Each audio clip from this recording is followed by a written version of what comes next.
César du meilleur acteur. Et puis on essayera un jour de faire une grande cantine gratos. Yes, we can. Serge Gainsbourg, bonjour.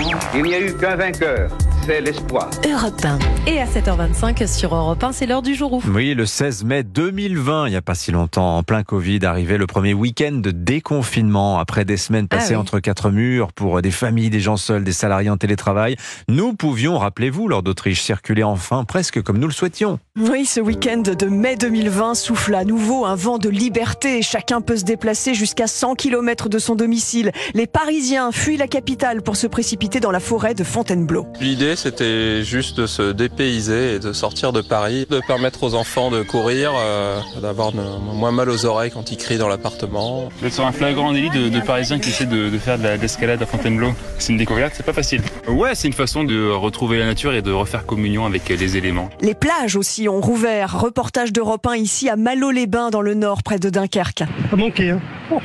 On est resté confinés, mais là, de pouvoir courir avec la petite, c'est merveilleux. Ça fait trop du bien. Elle est un peu froide, mais on attendait ça tellement depuis longtemps que on est heureux là.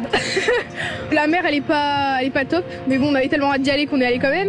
On s'amuse. Le confinement a été levé 5 jours plus tôt, le 11 mai 2020. Mais dans plusieurs secteurs économiques, on s'inquiète. Selon l'OFCE, la France, en 8 semaines, aura perdu 120 milliards d'euros. Les restaurateurs et commerçants craignent une réouverture sans clients. Et finalement... Par rapport à un samedi classique, là, on est à peine à 20% de la fréquentation de ce qu'on a habituellement. Après, en termes de chiffres, là, c'est pareil. En termes de chiffres, on est à 40% du chiffre qu'on fait habituellement samedi. Il faut que ça reparte, donc on croise des doigts.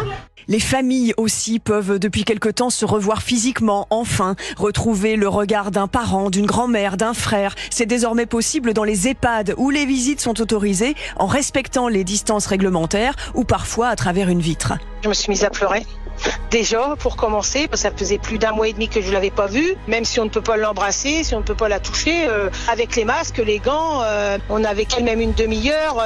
Ça fait un bien énorme. Hein. Madame Richer aussi est bouleversée. J'en ai pleuré, mais j'ai pas pleuré devant eux. Je voulais pas les faire pleurer non plus. Putain, j'arrête parce que...